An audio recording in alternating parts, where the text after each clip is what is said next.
Ladies and Germans, how you all doing? This is Conoric.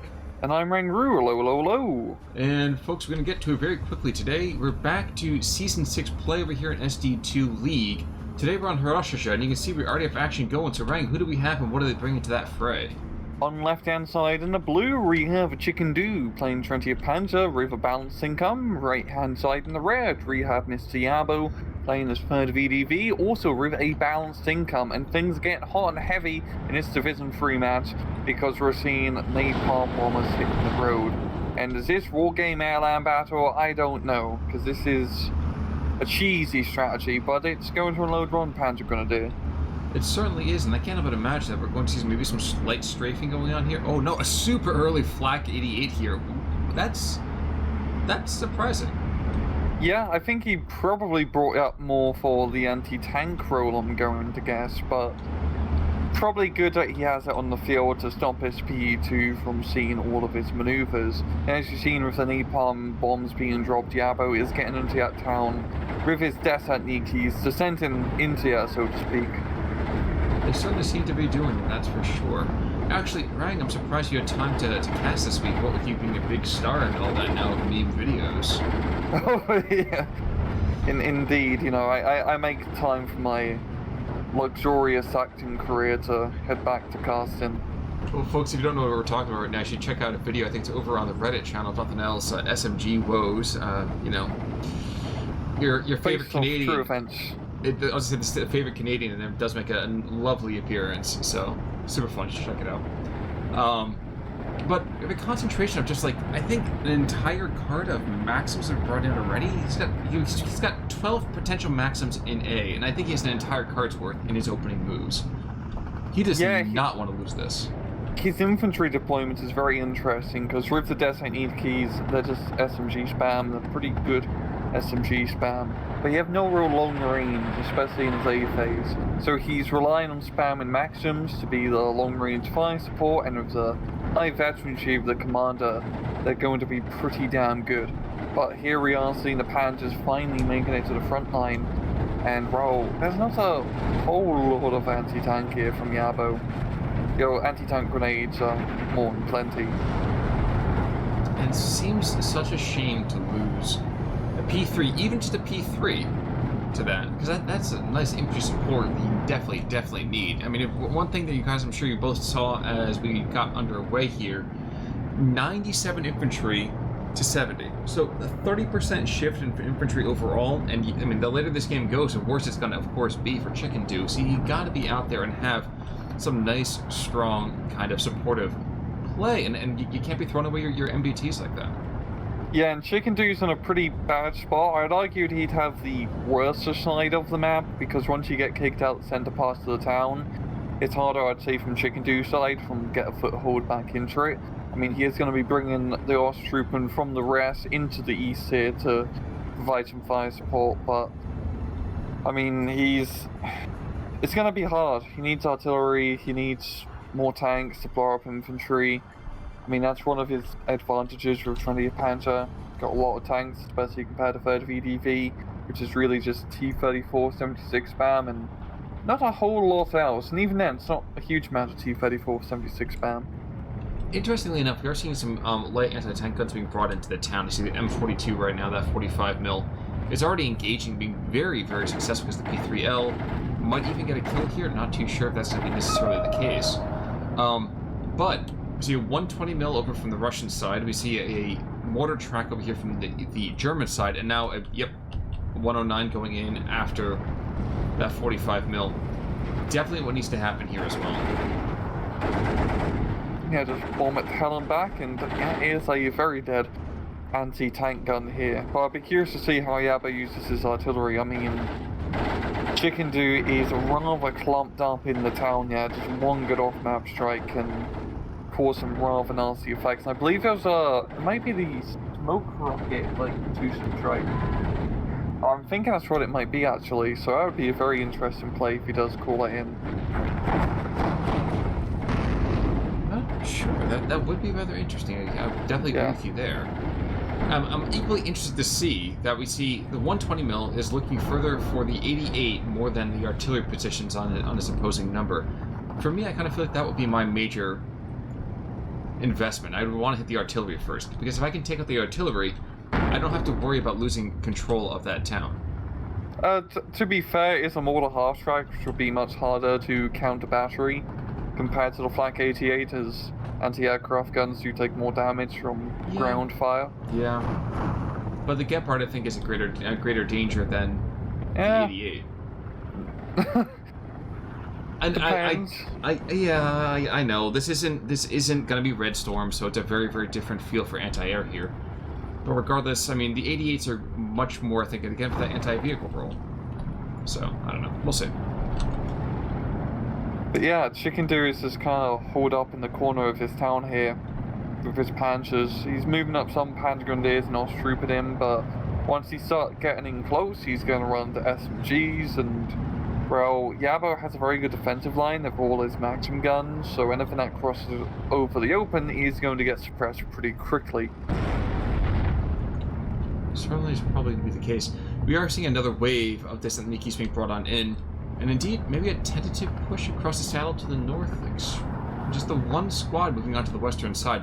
It is 14-10 though, so the bleed is in favor of Yabo. Indeed, and yeah, he just has very good control over the center, and as we usually see, the center is really the make or break for this map. You can usually push the flanks, but it is a little bit more costly to perform such a maneuver. Really only the northern flank is the rough roll one to push. And seeing the soft map being brought in, I think it might be smoke, it might be just regular high explosives. I kind of forgot referred VDV, but we're seeing just a minute. Well, judging by the way that these unload orders are from this infantry, yeah, it's smoke. He's trying to rush an entire tank killing force in there. Extremely interesting. Probably not the route I would have gone here, but when you're third VDV, you don't really have the same kind of anti-tank assets that you need to be quite that aggressive this soon.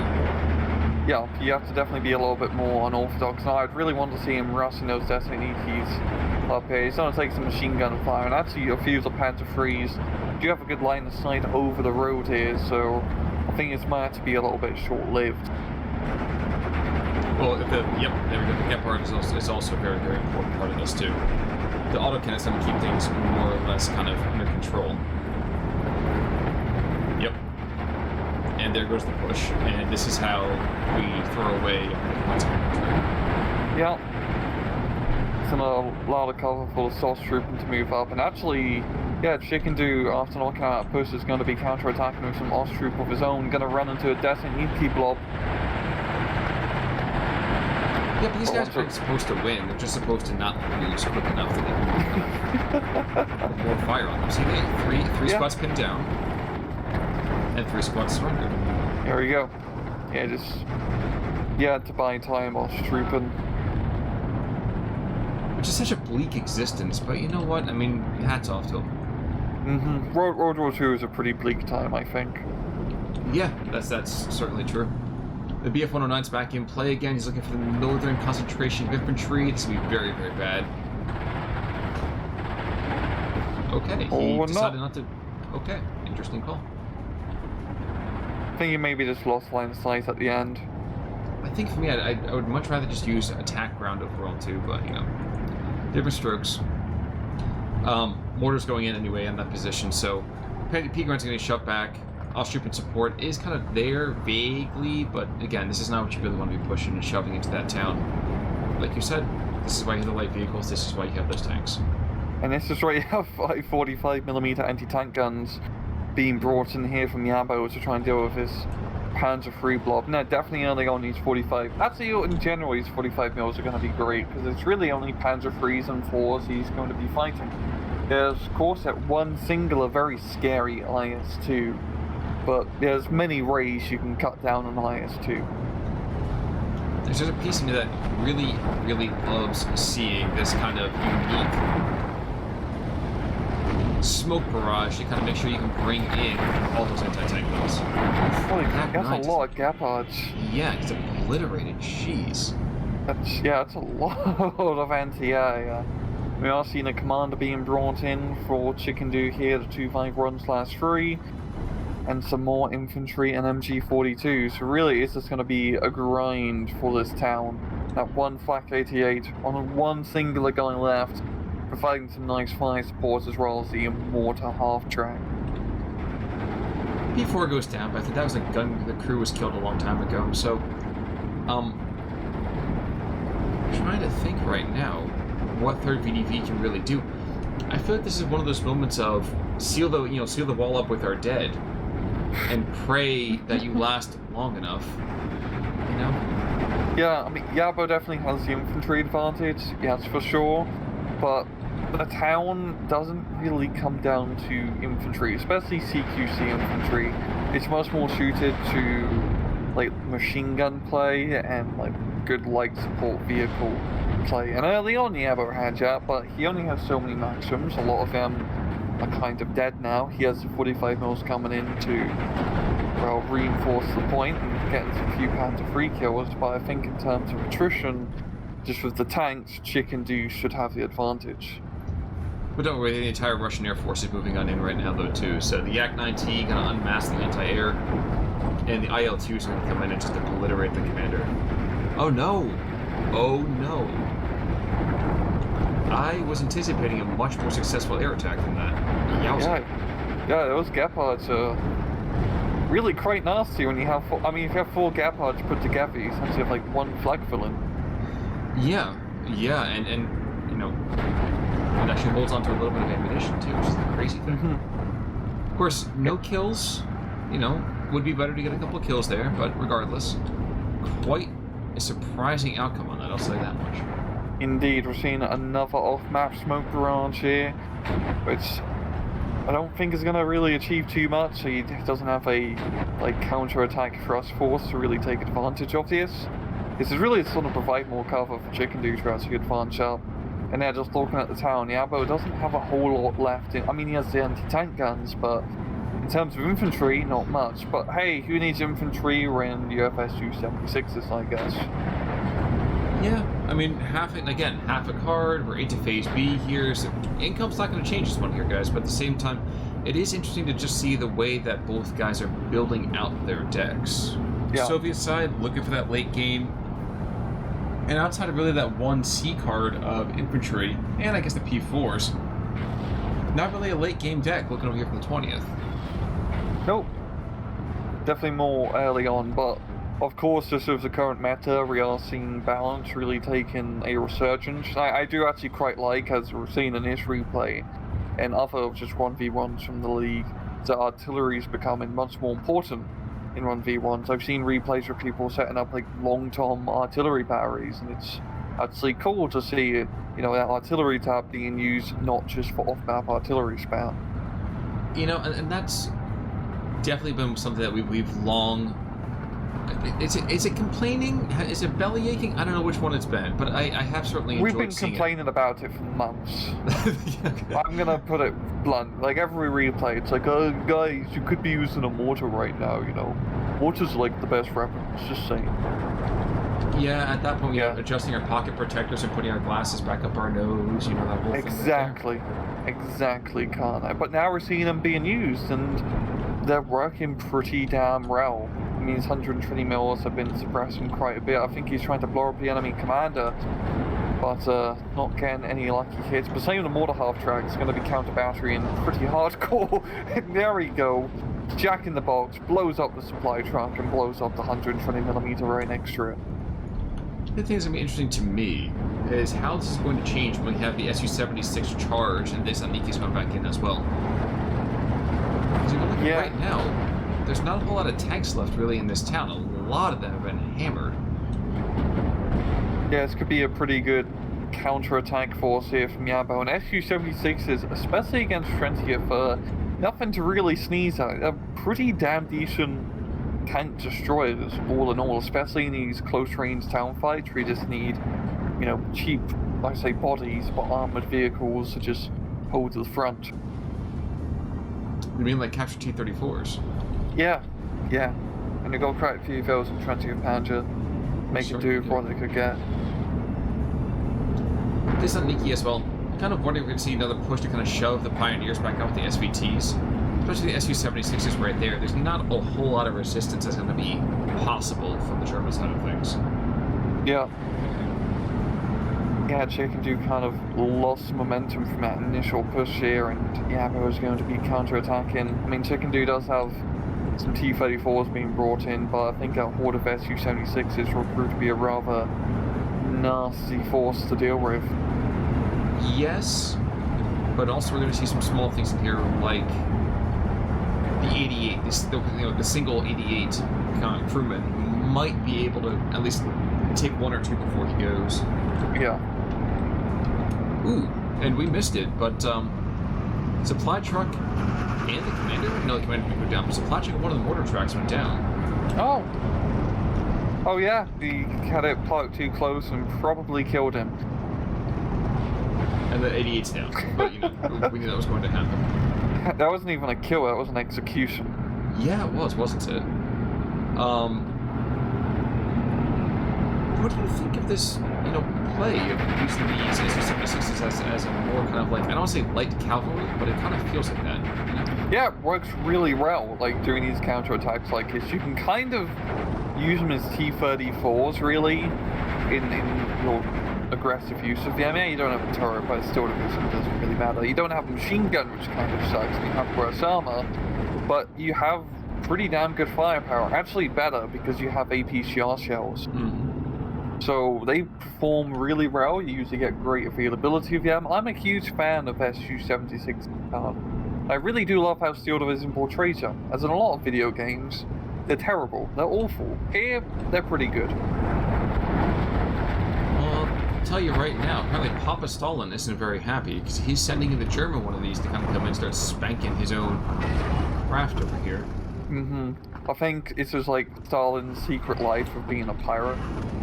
I'm trying to imagine Stalin a bit with an eye patch. Maybe like the lit candles in his hair. I can see it, man. But the Su-76 is over here trying to engage on all these 88s. And it's kind of funny. You see an anti-aircraft position, it's kind of like, oh my gosh, okay, quick, send in the tank destroyers. Not really what my first impulse would be, but hey, if it works, it works. Indeed. We got that 188 trying to get some snipes here, but he's going to be taking some nasty fire from the Su-76s, and I think Chickendew is going to be able to clear up the initial push, show the Flak 88's probably going to die to his mortars, and once again, love seeing mortars actually being used in a very useful role. As those Flak 88s out in the open, I mean, they can get like a few good kills, but yeah, they just get battered to hell and back by some rather nasty 120mm mortar shells on top of their head, which isn't conductive to staying alive. Yeah, but one was being conducive to staying alive, something that we cared about here. Especially on the Eastern Front. Exactly. It's a pretty hard task, really, all things considering. We talk consistently about the center being the area that we always seem to focus upon on this map. There still is a piece of me that would love to see 20th Panzer try to go and insert itself to the southern side of this town. Or heck, you know what? Even trying to push the north side of this town. If you have the tank advantage, don't play into a static defense. Even though I will be perfectly fair, I'll confess, I agree, all the flags are in the middle, that's where you gotta kind of attack. But sweep around, isolate, and then reduce. But, God Division being what it is, perhaps that's something that's being considered, which is not being acted upon just yet. No, I know what you mean. Haroshaje always comes down to just a very, slow and steady grind in the town. I mean, southern flank, you just can't really ever make a push happen there. It's way too much open ground and then patient to actually move before you get killed. I mean, as we've seen, neither side is anti-tanks or long-range defenses, yes, you can do it. Up north, though, it's actually a very good idea from both sides, really, as you can do quite a bit of harassment if you can push on through, get one or two flags, and more importantly, use that hilltop to actually start putting down fire onto the town and the supply lines to it. It is looking like the Soviet armor is getting spanked pretty hardcore. We haven't seen the Valentines just yet. Of course, the Valentines could have been called in an A, and they still would have gotten to the front lines before now. It would be hard for a. Yeah, but you know, I didn't really expect to have to wait until next Valentine's Day to see the Valentine tanks show up. Regrettably, I think that would have been a better call here than to throw in all the SU-76s. I understand, you know, your passionate kind of call to arms just a second ago. But let's be fair, the Valentines I think have a slightly better survival profile. Yeah, and also a really good gun for knocking out tanks. High fire rate, great armor penetration. I mean, it can't do bugger all against infantry, of course, but whether your T-34s or Panzer IVs, the 6-pounder will take you to Pound Town. Exactly. And you know, for the whole infantry fight, again, that's why you had the Maxims, that's why you had the Papashas, like, you know, better gun parts, better pizza, Papashas. Like, that's how it should always work here. Yes, that's how it should work. I wish I could get, like, a free Papasha of my pizza. Well, I mean, it don't make good pizza, so... You could have, like, the Papasha magazine on top of the pizza, because it's, like, circular. It'd fit quite nicely. Or maybe, just maybe, it's like you have to order 5 of them and you get a complete Papa-Shop at the end of it. It's like one's like the buttstock, one's the magazine. It's like a cereal box where you get the prices. It's like, oh boy, I got a Papa-Shop barrel. All I need is a stop to finish my Papa-Shop. Well, ammunition not included. This goddamn cereal brands, I swear. Yeah, but at the same time, I mean, if you think about it, you know, it'd be about as quick to get a Papa-Shop as would to get a pizza. You know, maybe 30 minutes or less. That makes perfect sense to me. Especially to expend all the ammunition. Yes. But the Soviets are starting to fold here in the center, which is interesting because now they're going to make a push over here to the northern side, or at least they're bringing troops in to be positioned to the northern side. Yeah, I think he's actually going to try a push. And you know what? I don't know if that's because he's panicking about the current state, but I didn't realize when I was looking at this, there is nothing in this deck that isn't some brand of Desantniki. There isn't a single Russian squad that is not a brand of some kind of it's shocking. I didn't realize that part literally just now. They're just, you know, very keen on descending onto the enemy, you know, but not from airplanes or trucks. They couldn't get the airplanes, or get a suicide or to do an airplane drop onto an active enemy position. But yeah, the town fight is essentially going kind of how I predicted, where it's coming down to the tanks in the end of the day, and 20th Panzer does have that attrition when it comes to armor, and it's working pretty well now because those 2 T-34s in the crossroads are just killing everything. Jeez. It's turning into a slaughter here. I mean, one thing that's working out well, I would argue, is that the point of Stalin, while it's terrifying, is placed just too far. I'll tell you what's not placed too far is the fact that there's P4s on this ridgeline on the northern side, and 2 more being brought on in. At least for the time being as well. If force 1 T-34 out, might be able to successfully engage the other one. Maybe not. No, the front is hidden, but yes, the IS-2.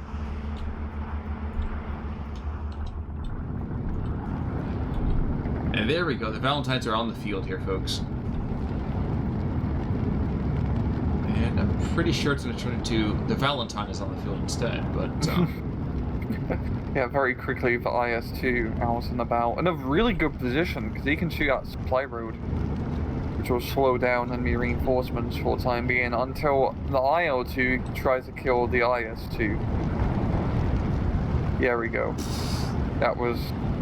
I wasn't expecting to die out quickly, maybe like a few volleys, but 2, that's pretty impressive gunnery, not gonna lie. I think it was one of those things where instead it was like, you know, Stalin felt bad, the IS-2 felt bad about fighting his own former brethren, and like, you know, popped a fuel tank in the back or something. It's essentially committing vehicular suicide, but northern side though, tanks aren't to the front just yet. The SVTs and the Stahlstruppen and P-Grants, all those guys get forced back by all the really everything in the back chips. So. Yeah, but the Destiny keys want to get out in the open, just get pinned down pretty quickly from defensive German infantry. I mean, the Destiny DTs are pretty nice, as they do have 3 DT machine guns, which is pretty crazy for a 20-point unit. I mean, only 7 men, but still, that's a really, good amount of long-range firepower. But when the enemies are buildings, it doesn't really matter too much. You are certainly speaking the truth. That's because I'm the Rangruru.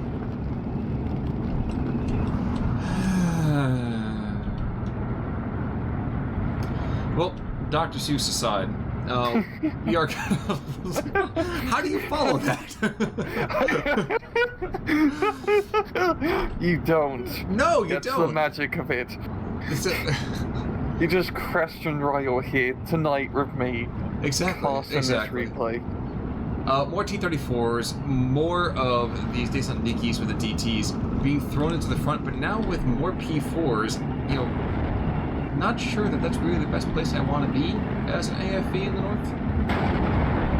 Probably not. Those Panzer IVs really have a good deadbeat on that road, and really those Panzer IVs are gonna be securing that northern flank here for Chickendew, which is great.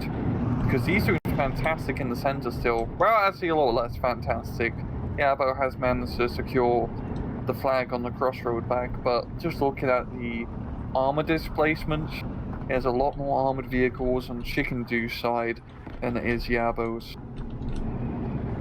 And since he's really just got to fight against, heat and grenades, I mean, if throw out a light infantry screen, you should be okay. Mm-hmm. I'm looking forward to seeing maybe if we're going to get a rough ramen over here on the field. But that could be the knockout punch in the center that everyone's been waiting for. Oh yeah, especially with how blunted up all the Destiny keys and Valentines are.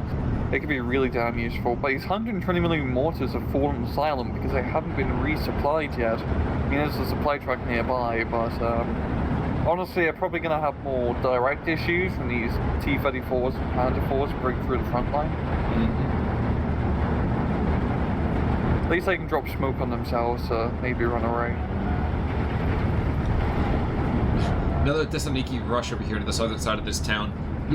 Desperate defenses being thrown up wherever you look. It looked like, Hero P4 is down, so Hearth is, well, he's never going to see Hearth and home again, I can tell you that much. Looking back to the northern side, T-34's maybe trying to swing around this forest. Yeah, he's trying to make some cheeky end run here. P-Shrik's going to be very, very instrumental, perhaps stopping that. Yeah, I'd be curious to see if he does cut through that forest, or if he goes all the way around to maybe just try to hold the supply line angle. That'd honestly be, I think, a better choice, because, yeah, as we know, there's a Panzer Shrike ready to say hello with an 88mm rocket. Well, hey, and there's still a P4 that can engage. He's probably going to take one with him. Yep, he took one with him. And the Panzer Strike should probably kill one, hopefully 2 of these T-34s here for Chickendew. Well, the Russian Air Force makes another run. Takes out a P4. And we're gonna have ourselves a delicious little furball here. Oh no, the BF-109's interesting. Oh, okay, the BF-109s are being brought in to go after that air power. Well, AO2 gets killed from anti, that's not right. I think that's a bug. Well, if it's a bug, it's certainly going to get squashed at some point. Northern side, in the meantime, T-34s are getting taken out one by one. This is the one guy surviving and racing back from the east. And this is a disastrous engagement over here for the Russian Air Force. Has there even been any German losses? I don't think there's even been any German losses on this furball. There's going to be now, so. But... no, I think the Yak-9 is... Oh, jeez. Not going to get the kill, because there's few more BF run on in the sky. That's a yeah, it's a good to get out. Yeah, cool. Yeah. It's a smart move. But yeah, Town is just folding here for the Yabo. I mean, he's got, a few more Valentines, but there's a lot of Panzer Grenadiers, they have machine guns. Just he's can't really engage because their SMGs have a rather short range, only a 100 meters, not 150 meters, which is a bit of a shame. Or 200 meters, or 130 meters, or 180 meters. Yeah, I'm fairly certain the slate has like an option for 200 meters. Yeah, but think about it again. The 3rd VDV still has another 90 guys they can send into the fray though too. So it is true. Now, we do have another open blitz. I'm wondering if... Oh no, wow. The Gepards actually have a surprising amount of ammunition. You're right, they are like a flak feeling without all the ammunition expenditure. It's nice because you have more spread out, so when a flag filling dies, you lose 4 20mm guns, but you only lose 1 Gepard, you still have 3 of your 4 guns still up and running. True. Yeah. True. Doesn't Nikki over here in the center desperately trying to hold back the tide with his bare hands, and has about as much success doing that as you'd expect. Valentine, in the meantime, what's he trying to engage? Infantry. Yeah, that was kind of... It's the only thing you can see. That's what I was quite confused. They couldn't even fit a machine gun in here. I mean, it was a very cramped tank, to be fair. I think it's a good reason why I sent it to the Russians. Russians love using cramped and small tanks. We're not talking about the T-70 today, though, so... You know what? That will always be a tank that just absolutely blew my mind. We're gonna go and give you an entire tank with 2 guys in there. Yes, one guy drives it, the other guy... T-60. I'm sorry? And like the T-60. Exactly. Okay, yeah. You're gonna operate the machine gun, the radio, command the tank, and fire the main cannon, and essentially be the machine gunner. Like, good freaking luck. Yeah, it's essentially like the French tank problem in the 40s with their one-man tank turrets. It's not a very good idea. No. But hey, the tank's really small. You could probably, like, stick it in a shed. Sorry, That'd be kind of a big shed, but those are the Wolframen, as well as the MG42s being thrown into the front of the Batterie Führer. Actually, I'm also laughing at the fact that the commander has basically this bodyguard unit of Gepards. Like that, they're not defending the artillery anymore. They're there to defend the commandant. Yeah. Rank half its privileges, apparently. But yeah, the town fight is completely and utterly collapsed now. Valentine's are dying, and we're seeing a last-ditch effort of Maxims being slapped on in. Well, and the mortars have fell back, but yeah. We do have these Dushkas, these 37 mils, the 120 mil, a couple 120 mils, and yeah, this is a pain to deal with, but it's not a long-term solution. Yeah, one designated key taking overwhelming firepower here, and then the group of designated key just south of the town. Last-ditch effort. Well, and they'll do fine for right now. I mean, the Gepards are coming in, though, and the second the Gepards really get linked up, it's going to be ugly. Jeez. And this is kind of like the problem with 3rd VDV, is that, I mean, your main troops are designated keys, which are fantastic in that niche role of CQC, like, firepower, because they're cheap, they're good, you know, they're great. But in Haroshaje, even though it's a big town fight, it's not about SMGs or flamethrowers or satchel charges. It's really just about machine guns due to how the town is set up, and tanks, cheap, medium fire support tanks. Something that, bizarrely enough, the P4 performs admirably in. Yeah, and all the Panzer Grenadiers too. It's a very good map for 20th Panzer.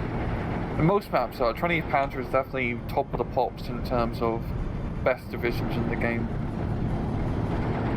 You know, I was really hoping we could see a Wolframen barrage, but he's just out of targeting range. I'd love to see him go after this mess of jump. Like, he's got to know there's artillery there. If he fires one anything, game over, man. Especially if it's a supply truck. A lovely little chain reaction. Exactly. Now, BF-109 here, not stepping into any kind of attack. I think he's got to know that's something worth engaging though.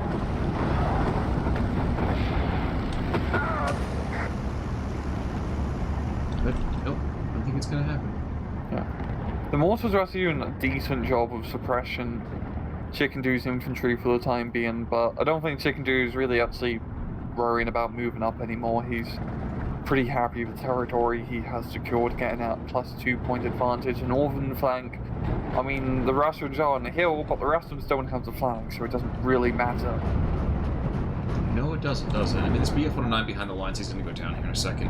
And geez, we even had these T-34s engaging this infantry to the north, but it's still 16-8. It's 16-8, and what does it matter that you're bringing in another 8 squads of infantry or 4 squads of tanks? You have to pierce this entire region. It's not going to happen. Yeah, and Chickendew has pretty much got to the tipping point of the town, is that he pretty much kicks Yabo completely out of it, so it doesn't really come down to infantry anymore. It really comes down to a tank fight to get back into the town, and Yabo doesn't really have the tanks to do yet, especially at long range against 2-star Panzer force. You say that, watch it be like death, death, death, so...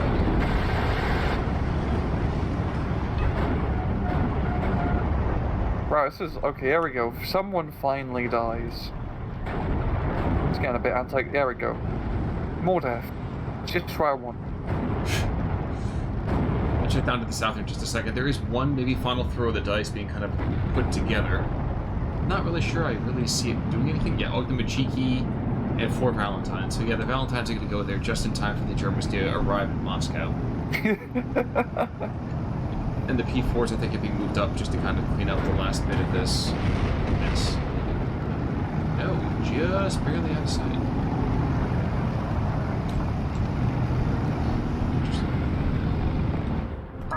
There we go, Yabo taps out, and that will be a GG.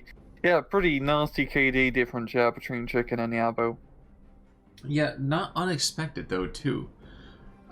Earlier on, I was certainly wondering how the heck Chickendew was going to move this back around. Like you said, the early days with 20th Panzer in a town fight, not what you want to be dealing with, but you have to get the concentration of forces, which we did end up getting as the game went further and further. Yeah, Yabo, it felt like he had a few opportunities early on to, like, really secure that town and, have it completely under his control. It felt like that, I'd have to say, but he couldn't seize that opportunity. It fell down to attrition, as it usually does in Haroshaje, and like I said, 20th Panzer is just better suited for that sort of playstyle in that town fight against that division. I'm looking just back and forth at some of the kills and the material like that.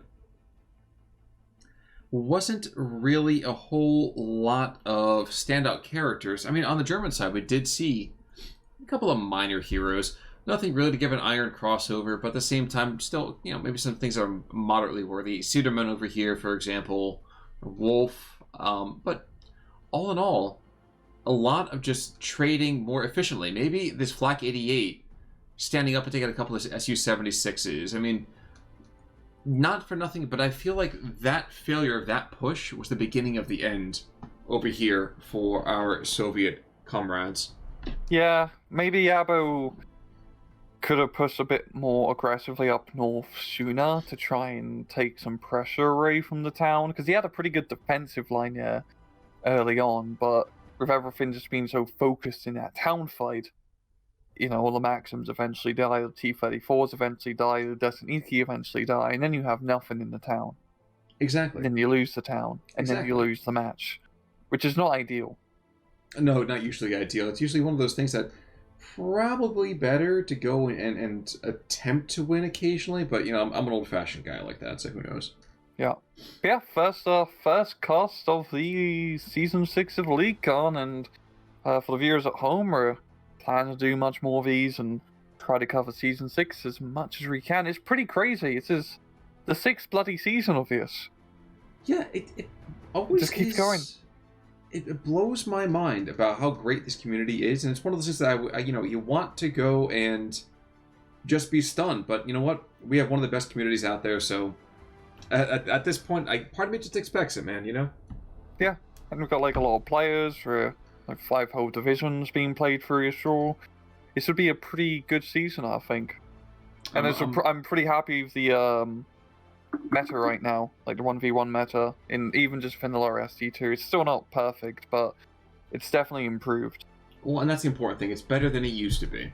Yeah. But to hear a little bit more about that, guys, come back over here on Thursday. Check out the other replay this week. Of course, more SD League action. But until that time, until we have more time for some more theorizing, I'm Colin Ulrich. I'm Rangaroo. Take it easy.